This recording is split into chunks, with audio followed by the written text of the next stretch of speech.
Orr shifts on Holgerson. Back through. Shot. Left to the penalty. To Bergman. Orr fires. Goal! People always ask me, the best I ever saw was Bobby Orr. Best ever. I saw Gordy at the end. I mean, he was clearly great. Saw Rocket on TV. And I've seen the Bourrés, the Gretzkys, but to me, he lit it up, and he changed how we played. Hockey player to me is one that scores goals, makes plays, blocks shots, hits, and God forbid fight, right? Guys that only score goals and only get assists, to me, are DHs in baseball. And they don't call DHs in baseball player, they call them DHs. Bobby Orr could do it all. And he was tough. He was physical. Most of you know Bobby Orr as the greatest defenseman who ever played the game, the revolutionary who changed hockey forever. But did you know he once knocked down a giant standing nearly 6 feet and 5 inches tall, right there on the ice? Or that he once leaped off the bench to fight an opponent who had hurt his teammate?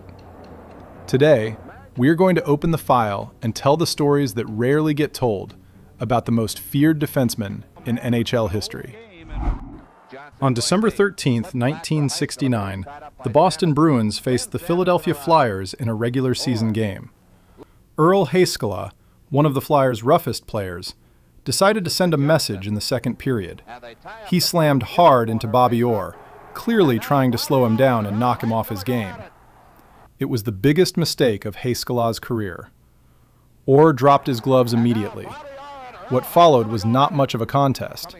Orr was faster, sharper, and far more dangerous with his fists than anyone expected from the league's top scorer. Heiskala had almost no chance to fight back. The crowd watched in disbelief as one of the most dominant players in the world proved he could also be one of the most physically overwhelming. Hockey fans and analysts who reviewed the footage later voted overwhelmingly, with 81% agreeing that Orr won the fight completely. The broadcaster covering the game that night put it simply: Heiskala made the biggest mistake of his life. He thought he could touch Bobby, but Bobby showed him exactly what that would cost. By the early 1970s, the Philadelphia Flyers had built one of the most feared teams in NHL history. They were not just good at hockey.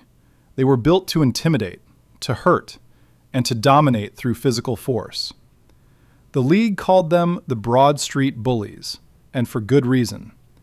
Players like Dave Schultz, known as the Hammer, and Bobby Clarke made opposing teams genuinely nervous before a game even started. In the 1974 Stanley Cup Finals, the Flyers had a clear strategy: take Bobby Orr out of the series by any means necessary. They targeted him relentlessly, hitting him late, hitting him hard, and doing everything possible to rattle the man wearing number 4. It did not work. Orr refused to be intimidated. He skated directly into confrontations with Schultz and Clarke, players who had made careers out of making others back down. When Orr was fouled brutally, he got back up, picked up the puck, and drove forward again. His level of play never dropped. His will never bent. Bernie Parent, the Flyers' legendary goaltender, later admitted openly, Orr was the most dangerous man on the ice. Getting him off the ice, through a penalty or an injury, was our only real hope. Even the most violent team in NHL history could not break Bobby Orr. Pete Mahovlich stood 6 feet 5 inches tall. He was powerful, aggressive, and one of the most physically imposing forwards in the entire league. His teammates called him Big Bird. His opponents simply tried to stay out of his way. Bobby Orr stood 6 feet tall. He did not stay out of the way. In the third period of an intensely contested game, with the pressure at its peak and everything on the line, Orr squared up directly against Mahovlich. What happened next was not a scuffle or a shove. It was a real fight, and Orr landed fast, precise punches that left the Montreal Giant visibly shaken. Nearly 60% of fans who later reviewed the fight voted that Orr won convincingly.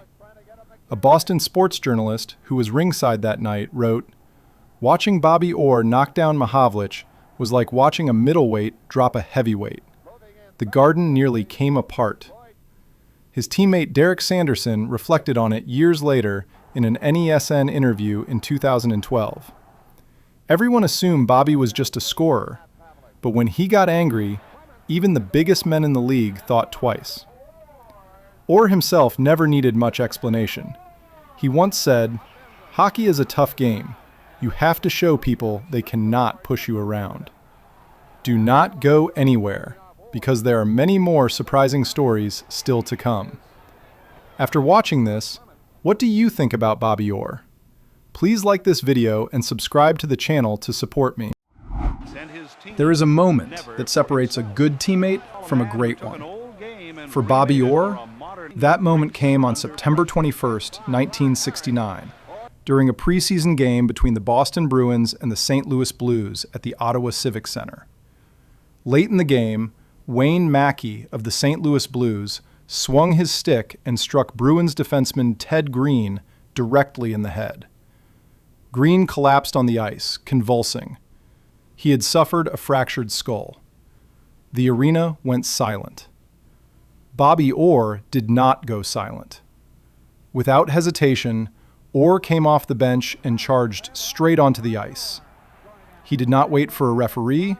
He did not wait for a teammate.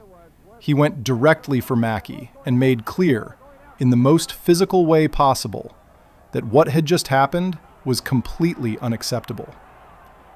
What made this moment truly remarkable was not just the anger, it was the instinct.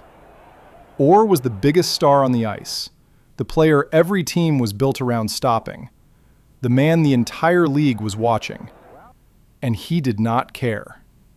He threw all of that aside to stand up for a teammate who was lying motionless on the ice. Bob Kelly, who witnessed the incident and later recounted it in Brian McFarland's book, said, "I felt sick watching Green go down, but Orr's reaction showed everyone who the real leader was. He did not think about the penalty. He only wanted justice." Harry Sinden, the Bruins head coach that night, understood exactly what it meant. When you see that, you realize Bobby did not lead this team only with points. He led with his fists, too. That is why he was worshipped. Most elite scorers in NHL history avoided confrontation. Wayne Gretzky rarely fought. Super Mario almost never dropped his gloves.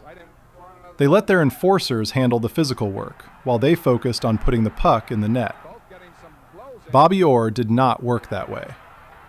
Between 1968 and 1970, Orr engaged in at least 7 major fights in a single season against opponents ranging from Ted Irvin of the New York Rangers to the most hardened enforcers in the league.